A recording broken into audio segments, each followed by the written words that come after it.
পেয়েছে। নর্মালি বরাবর টি-20 ম্যাচগুলো আমাদের জন্য সবসময় কঠিনই হয়, আর যেহেতু এটা ওয়েস্ট ইন্ডিজের হোম গ্রাউন্ডে খেলা হবে, সো একটু ডিফিকাল্টি আমাদের ভিতর হবেই, বাট আমরা চেষ্টা করব যে এখান থেকে কিভাবে বের হয়ে আসা যায় এবং ভালো একটা সিরিজ খেলার জন্য। ফার্স্ট অফ অল, ওয়ার্ল্ড কাপের যে উইকেটটা ছিল আর এই উইকেটটার মধ্যে একটু ডিফারেন্সই দেখা গেছে। গতকালকে যখন প্র্যাকটিস করেছি উইকেটটা সিমিলার না, তারা হয়তো বা প্রিপেয়ার করেছে ডিফারেন্টভাবে।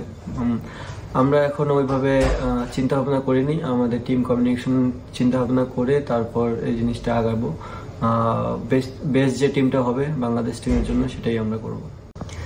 না, ঘাটতি নেই, কারণ গতকালকে আমরা আন্ডার লাইটে ফিল্ডিং প্র্যাকটিস করেছি, আর এই টিমে ম্যাক্সিমাম প্লেয়ারই অনেক দিন ধরে ওয়ান ডেও খেলেছে, টেস্টও খেলেছে, তারা খেলার উপরই আছে।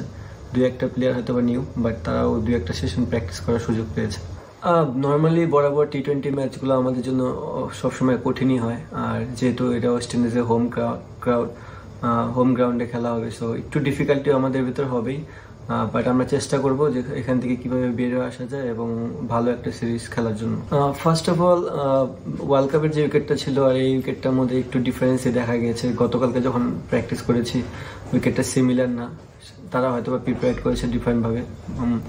আমরা এখন ওইভাবে চিন্তা ভাবনা করিনি, আমাদের টিম কমিউনিকেশন চিন্তা ভাবনা করে তারপর এই জিনিসটা আগাবো।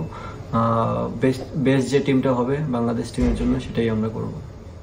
না, ঘাটতি নেই, কারণ গতকালকে আমরা আন্ডার লাইটে ফিল্ডিং প্র্যাকটিস করেছি, আর এই টিমে ম্যাক্সিমাম প্লেয়ারই অনেক দিন ধরে ওয়ান ডেও খেলেছে, টেস্টও খেলেছে, তারা খেলার উপরই আছে।